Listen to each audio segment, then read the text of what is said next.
ta det bildet.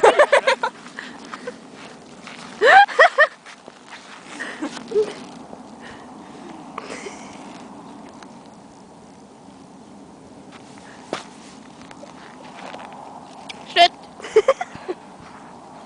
Tirille, vet du vi le. Lars bare ruller ned vinduet. Jeg vil prate litt med dere, ja. Jeg skravler litt. Du har en liten pep-talk.